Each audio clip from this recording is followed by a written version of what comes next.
고맙습니다. 감사합니다.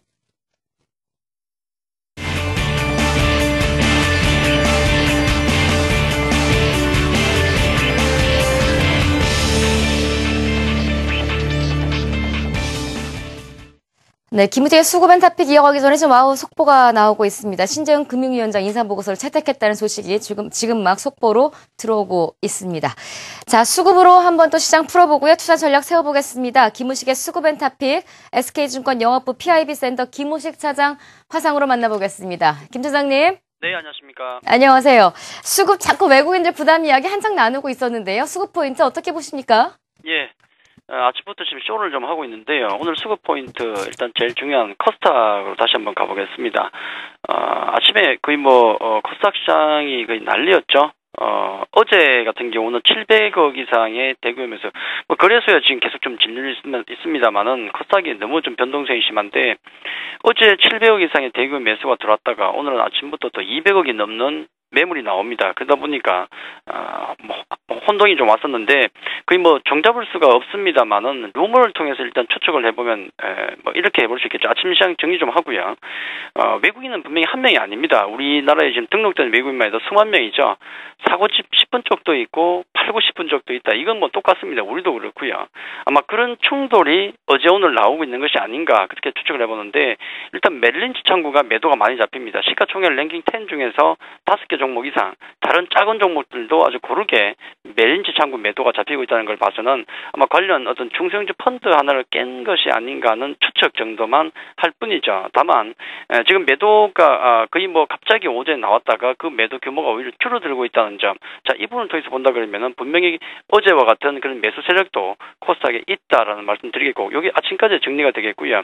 우선 제가 준비한 그 수급 포인트 코스닥은 사실 이 얘기 아니었는데 아침에 워낙 급하게 가니까 정리를 좀 해드렸고, 일단 전체적인 쪽으로 본다 그러면은 코스닥 그 투자 주체별 매매 동향을 우선 좀 보시겠는데요. 보면 이거는 간단하게 그림 보여드리는 상황만 보여드리는 거죠. 1월부터 해서 원래 1월부터 해서 지금까지의 매수 매도입니다. 외국인 매수가 주도하고 있다는 것은 분명한 것이고 기관들 쪽도 매수가 들어옵니다만은 투신권은 차익 실현 물량이 조금 최근에 나오고 있죠. 자, 이런 차이점. 그리고 아래쪽에 개인들은 완전히 반대로 이렇게 다 팔고 있다는 점. 이런 적이 없었지 않습니까? 자, 요거 하나 보시고 또 하나 중요한 것은 그림 하나를 또 보이게 되는데 요 그림이죠. 요걸 좀 상당히 좀 특징적인 그림이 되겠습니다. 그럼 뭘 샀는가? 2월부터 해서 뭘 샀는 걸 보니까 위쪽이 외국인입니다. 자, 외국인 산 종목들, 아래쪽은 국내 기관이 산 종목인데, 자, 외국인은 파트론부터 해서, 셀트리온 이제 곧 다시 거래 정지 되었다가 다시 나오겠죠. 덕산, 하이메탈, GS 홈쇼핑, 서울 반도체, 파라다이스 등등 하이로 코리아까지 이렇게 상위 랭킹 10을 샀고, 국내 기관들을 보시면 좀 틀리죠. SN과 YG를 가장 많이 샀습니다. 그리고 또 파라다이스, 루멘스, 시젠까지. 자, 이렇게 샀는데, 금액으로 보시면은 거의 2배 이상입니다. 좀 많이 산 게 900억 정도고, 아래쪽에 SM은 한 400억 정도죠. 그래서 규모로 보면은 외국인이 훨씬 많이 샀는데, 2배 이상 샀는데, 희한하게도 그 상승률, 수익률 아닙니다. 상승률이죠. 평균 상승률을 보시면은 이 종목들 사는 과정에 외국인 산 종목은 평균 14% 올랐고요. 자, 국내 기관 평균 상승률은 18%입니다. 어떻게 적게 산 종목들이 더 많이 오르는가라고 생각할 수 있는데, 그 얘기죠. 외국인은 상당히 종목들을 고르게 샀다는 느낌이 강하고, 기관들 같은 경우는 돈이 많이 없습니다. 환매도 나오기 때문에. 그렇기 때문에 상당히 집중적으로 좀 엣지 있게 산다. 집중해서 산다는 느낌이 강하거든요. 그래서 좀 약간 시체말로 하면은 코스닥 시장 같은 경우도 밑밥은 외국인이 깔고 챙기기는 기관이 더 챙긴다는 느낌이 좀 강하죠. 해서 외국인이 코스닥을 굉장히 많이 사고 있는 시장 분명히 좋습니다. 또 변동성도 심하긴 하지만 좋은 시장이지만은 외국인이 많이 산다고 해서 그들의 종목만 보지 마시고 기관이 없는 돈을 가지고 어떤 종목을 사는가, 오히려 그게 나중에 수익률이 더 좋을 수도 있다. 그런 말씀을 꼭 드리고 싶습니다. 표현이 상당히 재밌습니다. 밑밥은 외국인들이 깔고 수익은 기관이 챙긴다. 어차피 거래 대금 우리가 체크하는 이유가 이제 무조건 상승률과 거래량만은 볼 수가 없는 부분이기 때문일 것 같은데요. 그렇더라도 밑밥 깔고 있는 외국인들이 어떤 종목으로 이렇게 분위기를 싹 띄우고 있는지 궁금합니다. 워낙 또 요즘에 기관과 외국인들이 주고받는 게임이 이어지고 있다 보니까요. 외국인들 먼저 매매 종목 좀 살펴주십시오.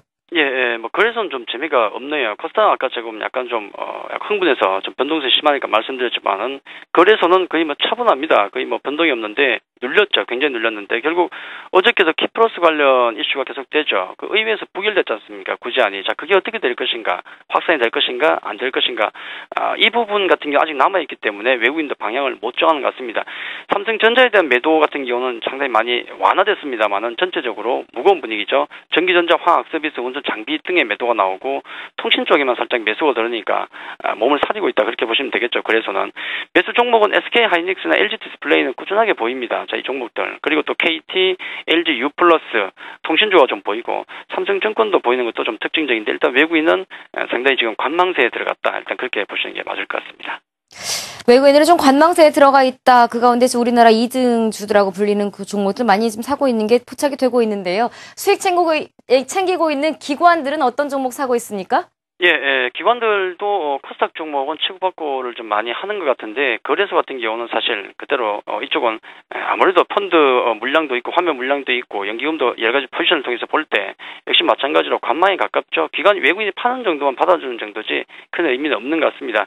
금융 서비스, 화학, 철강 쪽에 매도가 나오고요. 전기전자, 유통 쪽에 매수가 들어오는데 삼성전자에 대한 매수가 들어오죠. 뭐 외국인이 팔면은 기관이 받아줘야 되니까 삼성전자에 대한 매수, 삼성전기, 삼성물산에서 삼성그룹주들이 많이 눈에 띄고요. 관련해서 현대건설까지 건설도 살짝 보이고 또 LG U 플러스가 보이는데 일단 거래소 같은 경우는 글로벌 변수 때문에 외국인 기관 모두 상당히 눌려있는 눈치 보기 장에 들어가 있다. 그렇게 말씀을 드리겠습니다. 외국인과 기관들 사고파는 패턴을 봐서는 어떤 투자 전략이 유효할까요? 투자 전략 세워주십시오. 예, 큰 전략의 어떤 변동은 없습니다. 뭐 외국인 매매를 잘 보셔야 되고, 뭐 당연한 얘기가 되겠고, 대형주 박스권 되겠고, 역시 중심은 아직은 뭐 변동성은 심하지만은 중소형 개별주, 코스닥 중심, 종목 중심으로 보시는 게 맞는데, 다만 한 가지를 더 붙인다 그러면은 좀 변동성을 활용할 필요가 있겠죠. 어제같이 코스닥이 또 급등할 때, 거래소 움직일 때 사고 싶고, 또 아랫게 급락 났을 때, 오늘 또 급락이 나올 때 팔고 싶은 마음이 굴뚝 같은데 그걸 반대로 하셔야 됩니다. 관심 있는 종목군들 반드시 따라붙지 마시고 하락세에만 좀 집중을 하자. 또 코스닥 매매를 하실 때는 반드시 지난번에 제가 말씀드렸던 그 전술 4가지를 반드시 상기하면서 매매를 하자. 그렇게 말씀드리겠습니다. 네, 자, 수급으로 시장 분석하고 전략 세워보는 시간이었습니다. 김우식의 수급앤타픽 SK증권 김우식 차장 함께했습니다. 고맙습니다. 감사합니다.